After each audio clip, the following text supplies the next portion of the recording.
যখন আল্লাহ বললেন লা ইলাহা ইল্লাল্লাহ, তার মানে হচ্ছে দুনিয়ার মানুষ লা ইলাহা, নেই কোনো ইলাহ, মানে যত জনকে তুমি ইলাহের সম্মান দিতে চাও, ইলাহের মর্যাদা দিতে চাও, সে যেই হোক, সে কবর হোক, মাজার হোক, পূজা হোক, তাবিজ হোক, কবজ হোক, দিবস হোক, দিন হোক, স্থান হোক, জায়গা হোক, কাল হোক, যা কিছু হোক, যাদেরকে তুমি ইলাহের সরিষার দানা পরিমাণ মর্যাদা দিতে চাও, এটাও কিন্তু অনুভব করতে হবে। শিরকের এর মধ্যেই শিরক চলে আসবে। সরিষার দানা পরিমাণ মর্যাদা যদি তুমি ইলাহের মর্যাদা থেকে, ইলাহের হক থেকে, ইলাহের একটা হক আছে, ইলাহের একটা অধিকার আছে, ইলাহ তোমার রব, তিনি তোমাকে খাওয়ায়, তোমাকে পান করে, তার একটা অধিকার আছে, তুমি তার অধিকার থেকে, তার হক থেকে, তার মর্যাদা থেকে সরিষার দানা পরিমাণ যে কাউকে দেও, তাদেরকে আগে লাথি দিয়ে, পা দিয়ে ভেঙে পিষে দাও। এর মানে হলো লা ইলাহা ইল্লাল্লাহ। ইলাহের যত অধিকার, হক, মর্যাদা, সম্মান যা কিছু আছে, তা একমাত্র পাওয়ার অধিকার কে রাখে? আল্লাহ সুবহানাহু ওয়া তাআলা।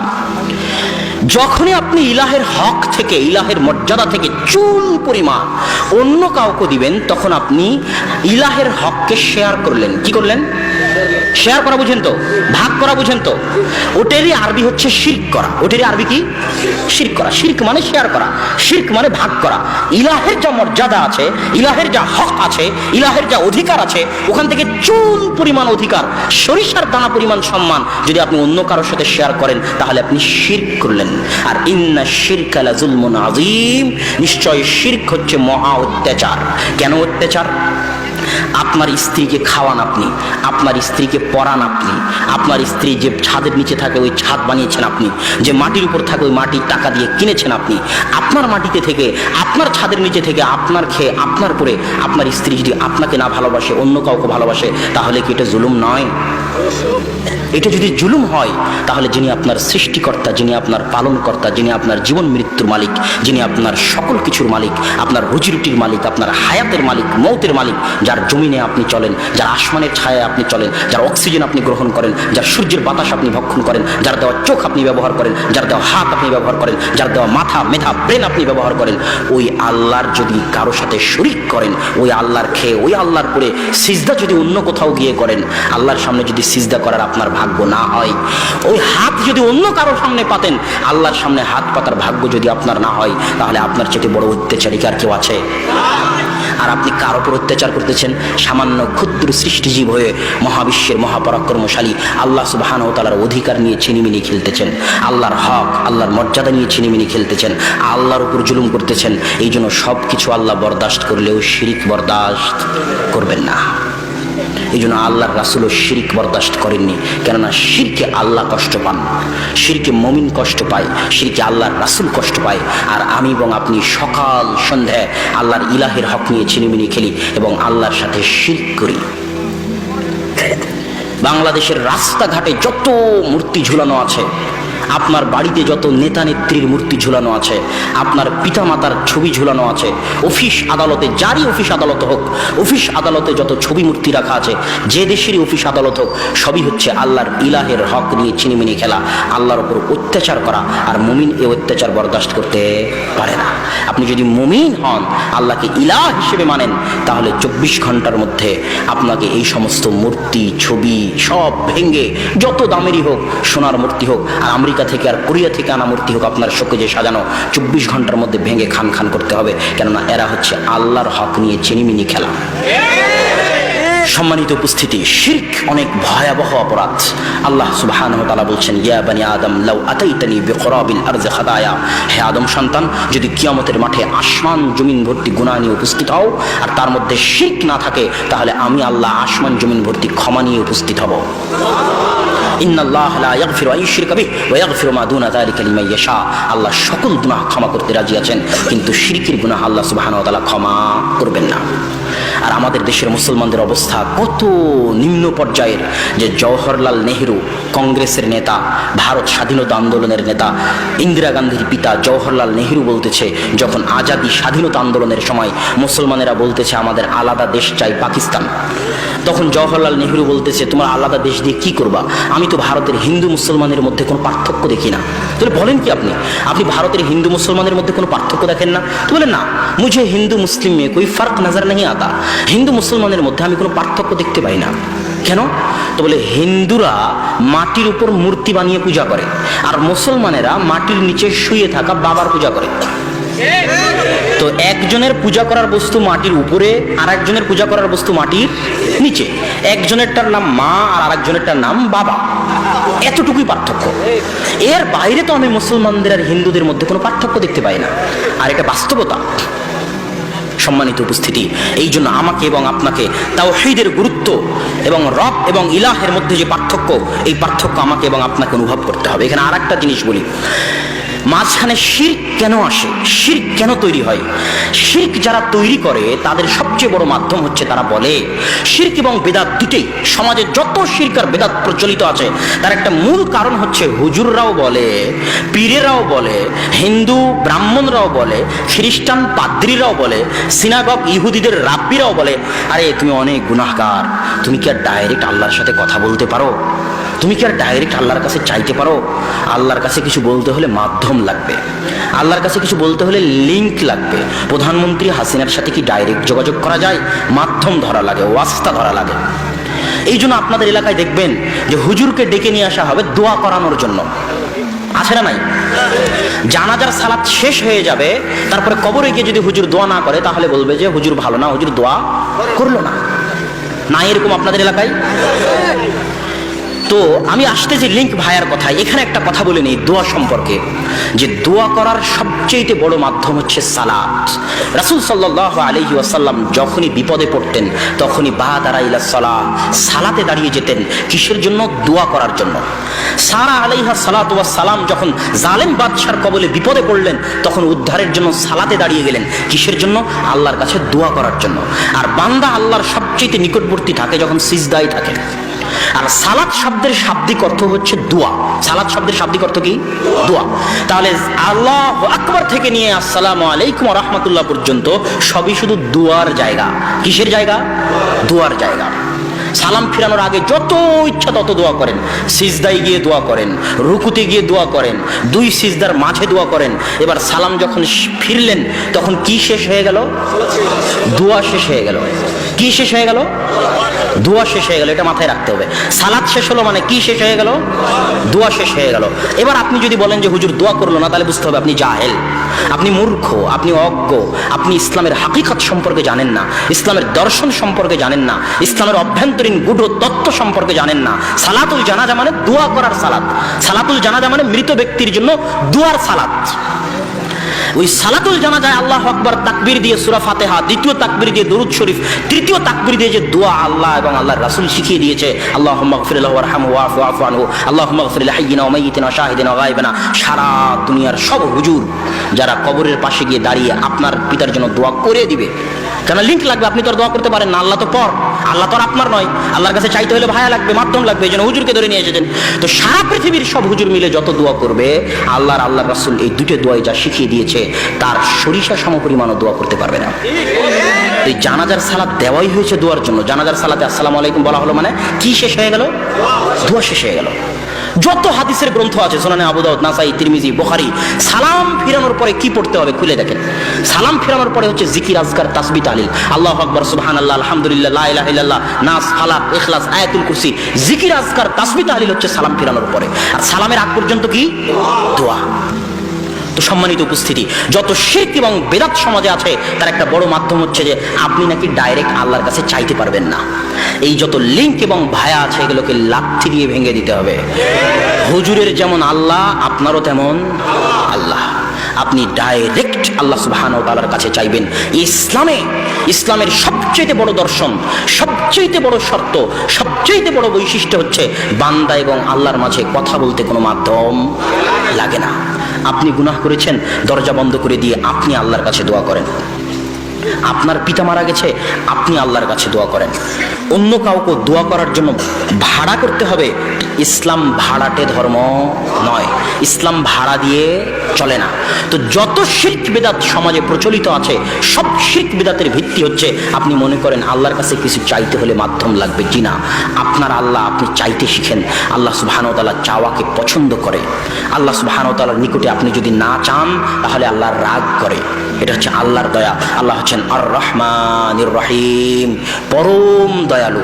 রহমানের দয়া এমন দয়া, রহমানের দয়া এমন দয়া, রহমানের দয়া এমন দয়া যে তার নিকটে না চাইলে তিনি রাগ করেন। আর মানুষের দরবারে চাইতে যান, আজকে দিবে, কালকে দিবে, তারপরের দিন আপনাকে তাড়িয়ে দিবে, খারাপ ব্যবহার করবে। না হয় তারপরের দিন চাইতে গেলে খারাপ ব্যবহার করবে, না হয় তারপরের দিন চাইতে গেলে খারাপ ব্যবহার করবে। এটা মানুষের দয়া। আর আল্লাহ সুবহানাহু ওয়া তাআলার দয়া হচ্ছে তার নিকটে না চাইলে তিনি রাগ করেন। এই জন্য রাসূল সাল্লাল্লাহু আলাইহি ওয়াসাল্লাম বলেছেন যে তোমাদের কারো যদি পায়ের জুতার ফিতা হারিয়ে যায়, শিফআনা আলাইহি, তাহলে এই পায়ের জুতার ফিতাও যেন কার কাছে চাই? আল্লাহ সুবহানাহু ওয়া তাআলার কাছে চাই। ফকিরের মতো হাত উঠিয়ে আল্লাহর কাছে ভিক্ষা করবেন। ফকিরি অনুভূতি ভেতরে থাকতে হবে। যেমন ফকির আপনার নিকটে এসে হাত পেতে ভিক্ষা করে, ওইভাবে আপনি আল্লাহর দরবারে হাত পেতে ভিক্ষা করবেন ফকিরের মতো। আল্লাহ সুবহানাহু ওয়া তাআলা দিবে না মানে? অবশ্যই দিবে। আল্লাহ সুবহানাহু ওয়া তাআলা দেওয়ার জন্য বসে আছে। আপনার চাওয়ায় ত্রুটি আছে, আপনি চাইতে জানেন না, আপনি চাওয়া শিখেননি। আর দোয়া ও মুখুল ইবাদা, দোয়া করা হচ্ছে ইবাদতের সার নির্যাস। দোয়া করা আপনাকে শিখতে হবে, দোয়া করা শিখেন। যত শিরক এবং বিদআত সমাজে আছে সবই লিঙ্ক এবং ভায়াগুলোর মাধ্যমে টিকে আছে। সম্মানিত উপস্থিতি, এখানে আরো একটি কথা বলে নিই, সেটা হচ্ছে এই লিঙ্ক এবং ভায়ার হ্রদে একটা হাদিস আপনাদের সামনে পেশ করি, যেটা আপনাদের জানা থাকতে পারে। কঠিন কিয়ামতের মাঠে যখন আল্লাহ সুবহানাহু ওয়া তাআলা বিচার শুরু করবেন না, কঠিন কিয়ামতের মাঠে যখন আল্লাহ সুবহানাহু ওয়া তাআলা বিচার শুরু করবেন না, তখন মুমিনেরা পাগল হয়ে যাবে বিচার শুরু করানোর জন্য, অস্থির হয়ে যাবে। তখন তারা আদম আলাইহিস সালাতু ওয়াস সালামের নিকটে গিয়ে বলবে, আন্নাল্লাহা খালাকাকা বিয়াদিহি, আল্লাহ আপনাকে নিজে হাতে সৃষ্টি করেছে, আপনি একটু আল্লাহকে বলেন না। তখন আদম আলাইহিস সালাম বলবেন যে আজকে আমার প্রতিপালক আমার উপর এত রাগান্বিত, লাম ইয়াগযাব, এত রাগান্বিত আগেও কোনোদিন হননি, পরেও কোনোদিন হননি। আমি আল্লাহর সামনে গিয়ে কথা বলতে পারবো না। আল্লাহ সুবহানাহু ওয়া তাআলার গায়রাত আছে, আত্মমর্যাদা আছে। আল্লাহ সুবহানাহু ওয়া তাআলার গায়রাত, আত্মসম্মান বোধ আছে, যে আত্মসম্মান বোধে তার নবীরা তার সামনে কথা বলতে ভয় পাচ্ছেন, তার নবীরা তার সামনে কথা বলতে চাচ্ছেন না। মুসা আলাইহিস সালাম কথা বলবেন না, ঈসা আলাইহিস সালাম কথা বলবেন না, নূহ আলাইহিস সালাম কথা বলবেন না। এবার মুহাম্মদ সাল্লাল্লাহু আলাইহি ওয়াসাল্লাম যখন কথা বলতে যাবেন, তখন তিনি কথা বলতে গিয়ে কি সরাসরি কথা শুরু করবেন? না, তখন তিনি সরাসরি সিজদায় পড়ে যাবেন। এটা আল্লাহর হাইবাত, এটা আল্লাহ সুবহানাহু ওয়া তাআলার আত্মমর্যাদা, যেটা তার নবীরা জানে, যে আল্লাহকে চিনে সে অনুভব করতে পারবে যে হাইবাত কাকে বলে, এই আত্মমর্যাদা বোধ কাকে বলে। আল্লাহ সুবহানাহু ওয়া তাআলার এই দাপট, আল্লাহ সুবহানাহু ওয়া তাআলার এই আত্ম অহংকার, যা একমাত্র তার শানেই মানায়, আর কারো শানে মানায় না। তো এই কঠিন কিয়ামতের মাঠে নবী রাসূল যদি আল্লাহর সাথে কথা না বলতে পারে, তাহলে দুনিয়াতে যারা আপনাকে বলতেছে যে তুমি আল্লাহর সাথে ডাইরেক্ট কথা বলতে পারবা না, আমার মাধ্যম লাগবে, এরা কি কিয়ামতের মাঠে আল্লাহর সামনে দাঁড়াতে পারবে? এদের কি সাহস হবে, ক্ষমতা হবে? এই সমস্ত পীর, বাবা, ওলি, আউলিয়া, তাবিজ, কবজ, এদের কারো কি সাহস হবে কিয়ামতের মাঠে আল্লাহর সামনে দাঁড়িয়ে কথা বলার? অসম্ভব। সুতরাং এগুলো হচ্ছে সব মিথ্যা, ভুয়া। আল্লাহ সুবহানাহু ওয়া তাআলার নিকটে আপনি চাইবেন ডাইরেক্ট এবং সরাসরি। আল্লাহ সুবহানাহু ওয়া তাআলা আপনাকে দেওয়ার জন্য বসে আছেন, তিনি দিবেন। সম্মানিত উপস্থিতি, তাওহীদের যেটা সবচেয়ে বড় গুরুত্ব, সেটা হচ্ছে তাওহীদ মুসলমানকে সবচেয়ে বেশি মজবুত করে, সবচেয়ে বেশি শক্তিশালী করে। এই জন্য সারা পৃথিবী তাওহীদকে ভয় পায়। মুসলমান যদি একবার তাওহীদবাদী হয়ে যায়, তাহলে মুসলমান সবচেয়ে শক্তিশালী। কেন? যে মুসলমান আজকে কবরের সামনে সিজদা করে, যে মুসলমান আজকে তাবিজ কবজ ব্যবহার করে, যে মুসলমান আজকে কুসংস্কারে বিশ্বাস করে, যে মুসলমান আজকে দিবস পালন করে, এই ছেলেরা 31st নাইট পালন করেনি? এখানে বহু ছেলে যুবক বসে আছে যারা 31st নাইট গতকাল রাত্রে পালন করেছে। না এরকম ছেলে? অবশ্যই আছে, 100 বার আছে।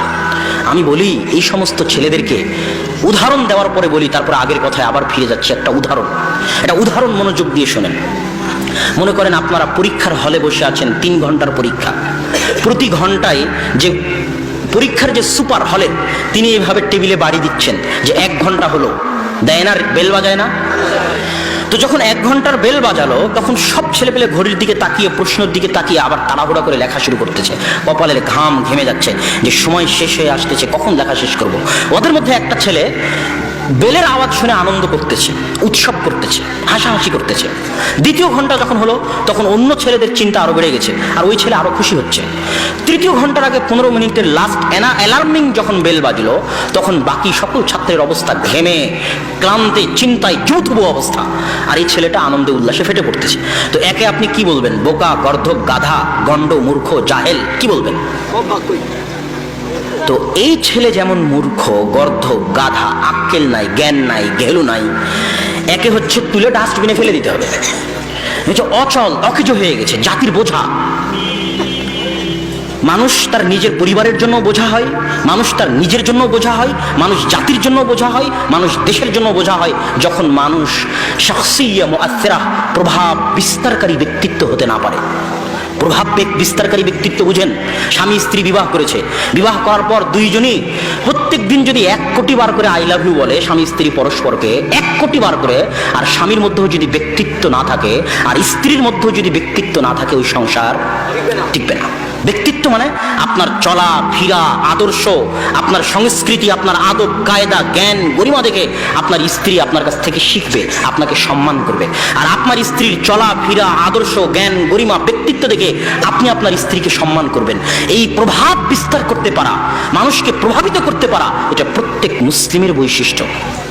আপনি যদি প্রভাব বিস্তারকারী পিতা না হতে পারেন, ব্যক্তিত্ববান পিতা না হতে পারেন, তাহলে আপনার সন্তানদেরকে আপনি নিয়ন্ত্রণে রাখতে পারবেন না। আপনার সন্তান আপনার কথা শুনে না মানে আপনি ব্যক্তিত্বহীন পিতা, আপনাকে তুলে ডাস্টবিনে ফেলে দিতে হবে। আপনি জাতির জন্য বোঝা, পরিবারের জন্য বোঝা। আপনি ব্যক্তিত্ববান স্বামী নন মানে আপনি অকেজো বোঝা। আমি আমার নানাকে দেখেছি, আমার নানার দ্বারা আমি অনেক প্রভাবিত। তিনি একজন প্রভাব বিস্তারকারী ব্যক্তিত্ববান ব্যক্তি ছিলেন। এমন কোনো শুক্রবার দেখিনি যে শুক্রবারে আমার নানা সবার আগে মসজিদে যায়নি। এমন কোনো রমাজান দেখিনি যে রমাজানে তিনি ইতিকাফ করেননি। এমন কোনো সালাত দেখিনি যে সালাত তিনি মসজিদে সবার আগে গিয়ে আজান দিয়ে জামাতের সাথে আদায় করেননি। বহুদিন দেখেছি গরম ভাতে হাত দিয়ে তিনি কেঁদেছেন। তো আমি তার দ্বারা প্রভাবিত, মানে তিনি একজন ব্যক্তিত্ববান আদর্শবান মুসলিম। আর এই যে যুবক যে স্রোতের গায়ে গা ভাসিয়ে দিয়েছে, স্রোত বলতেছে 31st নাইট করতে হবে, যুগ বলতেছে 31st নাইট করতে হবে, তাই সেও 31st নাইট করেছে। তো ওই সমুদ্রে, নদীতে, আপনাদের এলাকায় নদী আছে না, ওই নদীতে পানা ভাসে না, খড়কুটো ভাসে না, ফেনা ভাসে না। ওই পানা, খড়কুটো, ফেনার যেমন কোনো মূল্য নাই, এই যুবকের তেমন কোনো মূল্য নাই। কেন? তার জীবন শেষ হয়ে যাচ্ছে। আল্লাহ তাকে একটা নির্দিষ্ট জীবন দিয়ে পৃথিবীতে পাঠিয়েছে। আপনাকে যদি বলি আপনার বাড়ি কোথায়, যুবককে বলতেছি, কেন কথা এখন যুবকের সাথে। তো যুবক যদি বলে যে আমার বাড়ি নবাবগঞ্জ, দিনাজপুর, তাহলে উত্তর ভুল হবে। যুবকের বাড়ি কোথায়? যুবকের জন্ম যদি 1993 হয়ে থাকে আর মৃত্যু যদি 2060-70 হয়ে থাকে, তাহলে যুবকের বাড়ি হচ্ছে 1993 থেকে 2060 পর্যন্ত এই সময়টুকু। এই সময়টুকু দেশে দিনাজপুরও থাকতে পারে, লন্ডনও থাকতে পারে, সমুদ্রেও থাকতে পারে, মরুভূমিতেও থাকতে পারে। কথা মনে হয় বুঝাতে পারি না। আপনার বাড়ি হচ্ছে মহাকাল। আল্লাহ যেদিন পৃথিবী সৃষ্টি করেছে সেই দিন থেকে পৃথিবী ধ্বংস হওয়ার মাঝামাঝি একটা সময় আল্লাহ আপনাকে হায়াত দিয়ে পৃথিবীতে পাঠিয়েছে। এই সময়টুকু হচ্ছে আপনার থাকার জায়গা। এই সময় যেই দিন শেষ হয়ে যাবে, আপনিও সেই দিন শেষ হয়ে যাবেন। এই সময়টুকুর মধ্যে আপনি বগুড়াতেও থাকতে পারেন, লন্ডনেও থাকতে পারেন, দিনাজপুরেও থাকতে পারেন। কোনো স্থানের সাথে আপনার বাড়ির সম্পর্ক নয়, সময়ের সাথে আপনার বাড়ির সম্পর্ক, সময়ের সাথে আপনার থাকার সম্পর্ক। একটা করে বছর যাচ্ছে মানে ওই একটা করে সময় শেষ হচ্ছে। আপনি মৃত্যুর দিকে এগিয়ে যাচ্ছেন। পরীক্ষার হলে বসে থাকা যুবক যেমন পরীক্ষার সময় শেষ হওয়া দেখে আনন্দ করে, ওই যুবক যেমন বোকা, ওই যুবক যেমন গর্ধব, ওই যুবক যেমন গাধা, ঘেলুহীন, ডাস্টবিনে ফেলে দেওয়ার যোগ্য। যারা 31st নাইট পালন করে, এখানে যত যুবক উপস্থিত আছে তাদের সকলকে লক্ষ্য করে বলতেছি, তারা যদি 31st নাইট পালন করে থাকে তাহলে তারা ওই পরীক্ষার হলে বসে থাকা ছেলের চাইতেও বোকা, ওই পরীক্ষার হলে বসে থাকা ছেলের চাইতেও গাধা, গর্ধব, মূর্খ, ঘেলুহীন। এদের থাকার জায়গা ডাস্টবিন। এরা সমাজে আর থাকতে পাওয়ার মতো যোগ্যতা এদের মাঝে নাই। এই জন্যই আব্দুর রাজ্জাক বিন ইউসুফ বহু বক্তব্যে বলেছে যে যুবক, তোমাকে তোমার মাস্টারকে যে ডক্টরেট ডিগ্রি পাশ করেছে অক্সফোর্ড থেকে, তাকে যদি জাহেল মূর্খ প্রমাণ করতে না পারি তাহলে জাতির সামনে বক্তব্য দিব না। আর এই যে আমি জাহেল মূর্খ প্রমাণ করে দিলাম যে সে কেন জাহেল, যে 31st নাইট পালন করে সে কেন মূর্খ। সম্মানিত উপস্থিতি, অতএব যুবক সমাজ সহ সকলের উদ্দেশ্যে বলতে চাই যে আল্লাহ সুবহানাহু ওয়া তাআলা আমাদেরকে যেন তাওহীদের আলোচনার মধ্যে যে বিষয়টা আনতে চাচ্ছিলাম, যে তাওহীদ আমাদেরকে ব্যক্তিত্ববান করে, মজবুত করে। কেন? যে মুসলমান কবরে পূজা করে, যে মুসলমান 31st নাইটকে সম্মান করে, যে মুসলমান বিভিন্ন দিবসকে সম্মান করে, যে মুসলমান জিন শয়তানের ভয়ে তাবিজ কবজ ব্যবহার করে, ওই মুসলমান একদিন আমেরিকা ইসরায়েলেরও গোলামি করবে। যে আল্লাহর সামনে ছাড়া অন্য কারোর সামনে মাথা নত করে, সে একদিন বাতিল শক্তির সামনেও মাথা নত করবে। আর যারা এগুলোকে চারে না, 4 পয়সা দাম দেয় না, তাদেরকে যদি পারমাণবিক বম দিয়েও হত্যা করে দেন, তবুও তাদের আদর্শকে আপনি নষ্ট করতে পারবেন না। এটা হচ্ছে ইসলামের আদর্শিক বিজয়। এই জন্য ইব্রাহিম আলাইহিস সালাম একাই তাওহীদপন্থী, আর আল্লাহ ইব্রাহিম আলাইহিস সালামকে বলেছে তুমি মিল্লাত, তুমি একাই হওয়ার পরও তুমি একটা জাতির সমান। এটা হচ্ছে তাওহীদের গুরুত্ব। তাওহীদ যেই দিন মুসলমান বুঝে নিবে, সেই দিন মুসলমান, এক তাওহীদপন্থী মুসলমান সারা পৃথিবীর সব পারমাণবিক বোমের চেয়ে শক্তিশালী হয়ে যাবে। তাওহীদ যেই দিন মুসলমান বুঝে নেবে। অতএব দেশ জাতি সকলের প্রতি এই সংক্ষিপ্ত আলোচনার মধ্যে আমি এতটুকুই অনুরোধ করতে চাইব যে আসুন আমরা তাওহীদের চর্চা করি, তাওহীদ বুঝি। তাওহীদের শেষ প্রকারের উপর সংক্ষিপ্ত কথা বলে আমার বক্তব্য শেষ করব। তাওহীদের শেষ প্রকার হচ্ছে তাওহীদুল আসমা ওয়াস সিফাত। প্রথম প্রকার আল্লাহকে রব হিসেবে মানা, ওটার ব্যাখ্যা চলে গেছে। আল্লাহকে ইলাহ হিসেবে মানা, ওটার ব্যাখ্যাও হয়ে গেল। সবাই রব হিসেবে মানে, কিন্তু সবাই ইলাহ হিসেবে মানে না। এবার আসমা ও সিফাত কেন লাগবে? আল্লাহ যে কে এটা তো আপনাকে চিনতে হবে। আপনি কি আল্লাহকে চিনেন? আপনি কি আল্লাহকে জানেন? আপনি কি আপনার সৃষ্টিকর্তা সম্পর্কে কোনোদিন পড়েছেন? আপনার সৃষ্টিকর্তা সম্পর্কে কোনোদিন কি জানার চেষ্টা করেছেন? আপনার সৃষ্টিকর্তা কে, কে তিনি, তার পরিচয় কি, এটা যদি আপনি জানতে চান তাহলে আসমা ওয়া সিফাত, আল্লাহর নাম আছে, আল্লাহর গুণাবলী আছে, সেগুলো আপনাকে পড়তে হবে এবং জানতে হবে। নাম এবং গুণাবলীর গুরুত্ব সম্পর্কে দুই একটা আয়াত এবং হাদিস বলে আজকের বক্তব্যের এখানে ইতি টানবো ইনশাআল্লাহুল আজিজ। আয়াতুল কুরসি সম্পর্কে রাসূল সাল্লাল্লাহু আলাইহি ওয়াসাল্লাম বলছে, মান ক্বারা আয়াতুল কুরসি দুবুরা কুল্লি সালাতিন, কেউ যদি আয়াতুল কুরসি পাঠ করে 5 ওয়াক্ত সালাতের পরে, লা ইয়ামনাহু মিন দুখুলিল জান্নাহ ইল্লাল মাউত, তাহলে জান্নাতে যেতে তাকে কিছুই বাধা দিবে না, তার মৃত্যু ছাড়া। সে মরলেই জান্নাতে যাবে, সে মরলেই জান্নাতে যাবে। এই আয়াতুল কুরসির মধ্যে কি আছে প্রথম থেকে নিয়ে শেষ পর্যন্ত পড়ে দেখেন তো। আয়াতুল কুরসির মধ্যে কি আছে? সালাত সিয়ামের কথা নাই, হজ যাকাতের কথা নাই, পরকালের কথা নাই, জান্নাত জাহান্নামের কথা নাই। শুরু থেকে শেষ পর্যন্ত শুধুই শুধু আল্লাহ সুবহানাহু ওয়া তাআলার নাম, তার পরিচয়, তার গুণাবলী আছে। আল্লাহু লা ইলাহা ইল্লা হুয়াল হাইয়ুল কাইয়্যুম লা তাখুযুহু সিনাতুন ওয়া লা নাওমুন লাহু মা ফিস সামাওয়াতি ওয়াল আরজ। এই যে লাহু মা ফিস সামাওয়াতি ওয়াল আরজ এর মানে কি সম্পূর্ণটুকু ব্যাখ্যা করার হয়তো সময় নাই। আল্লাহ বলছেন আসমান এবং জমিন এবং তার মাঝে যা কিছু আছে সবই আমার।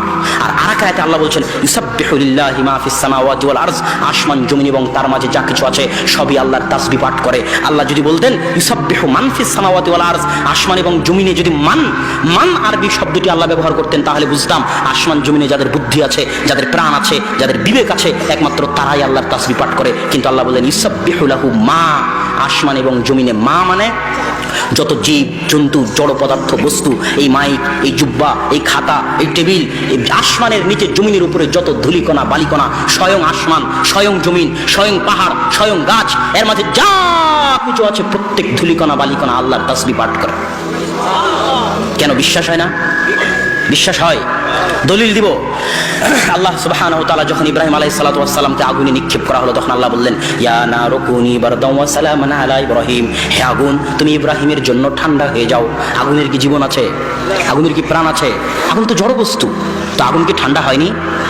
মুসা আলাইহিস সালাতু ওয়াস সালাম যখন নদী পার হলেন তখন লাঠি নিক্ষেপ করলেন, নদী রাস্তা তৈরি করে দিল। তো সমুদ্রের পানির কি জীবন আছে? এটা তো জড় বস্তু, জলোচ্ছ্বাস পানি দিয়ে হয়, পানির কি জীবন আছে? 150-200 কিলোমিটার গতিতে বাতাস প্রবাহিত হয়, বাতাসের কি জীবন আছে? 8 রিখটার স্কেলে 9 রিখটার স্কেলে জমিন কেঁপে ওঠে, মাটি কেঁপে ওঠে, মাটির কি জীবন আছে? এই মেঘ আওয়াজ করে, এই মেঘ বৃষ্টি আকারে ছড়িয়ে বেড়ায়, এগুলোর কি জীবন আছে? তাহলে মেঘ, এই বাতাস, এই পানি, এই জমিন সবই আল্লাহ সুবহানাহু ওয়া তাআলার কথা শুনে, তার অগণিত অহরহ দলিল আছে। এই জন্য রাসূল সাল্লাল্লাহু আলাইহি ওয়াসাল্লাম শিখিয়ে দিয়েছেন সুবহানাল্লাযী সাখখারা লানা হাদা। যখন আপনি কোনো গাড়িতে উঠবেন তখন আপনি এই দোয়া পড়বেন, এটা আল্লাহ রাসূল শিখিয়ে দিয়েছে, এটা তাসবিহ। এই দোয়ার মধ্যে কি আছে?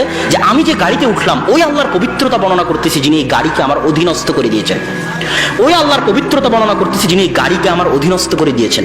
তো যখন উট ছিল, ঘোড়া ছিল, তখন না হয় বিষয়টা বুঝতে পারতাম। এখন বিমান, প্লেন, গাড়ি, এটা আবার আল্লাহর অধীনস্থ কেমনে? জি, আসমান এবং জমিন এবং তার মাঝে যা কিছু আছে প্রত্যেক ধূলিকণা বালিকণা আল্লাহর তাসবিহ পাঠ করে। আপনি যে মাইক্রোতে উঠছেন ওই মাইক্রোটাও আল্লাহর তাসবিহ পাঠ করে, যে বিমানে উঠছেন ওই বিমানটাও আল্লাহর তাসবিহ পাঠ করে। এই জন্য এই দোয়া আপনাকে পড়তে হবে। এই বিমান, এই গাড়িকে আল্লাহ আমার অধীনস্থ করে দিয়েছেন। আল্লাহ যদি চান তাহলে যে কোনো মুহূর্তে যে কোনো জড় বস্তু, জড় পদার্থের মাধ্যমে আল্লাহ আপনাকে হেফাজত করবেন। ওয়া হুয়া আলা কুল্লি শাইইন কাদির। আর আল্লাহ হচ্ছেন সকল কিছুর উপর ক্ষমতাবান। তো সম্মানিত উপস্থিতি, আল্লাহর পরিচয় যদি জানতে চান আল্লাহকে, তাহলে তার নাম এবং গুণাবলী আপনাকে পড়তে হবে। নাম এবং গুণাবলীর একটা পাবেন আয়াতুল কুরসিতে, এই জন্য আয়াতুল কুরসির এত মহত্ব। আর একটা পাবেন সূরাতুল ইখলাসে। আল্লাহ রাসূল বলছেন কেউ যদি সূরাতুল ইখলাস একবার পড়ে তাআদিলু সুলুসাল কোরআন, তাহলে সে যেন কোরআনের 3 ভাগের 1 ভাগ পড়লো। মানে কেউ যদি সূরা ইখলাস 3 বার পড়ে তাহলে সে যেন সম্পূর্ণ কোরআন একবার পাঠ করলো। কেন এত মহত্ব সূরাতুল ইখলাসের? সূরাতুল ইখলাসে কিছু নয়, শুরু থেকে শেষ পর্যন্ত শুধু আল্লাহর মহত্ব, আল্লাহর বরত্ব বর্ণনা করা আছে, যে আল্লাহকে, আল্লাহর পরিচয় বর্ণনা করা আছে।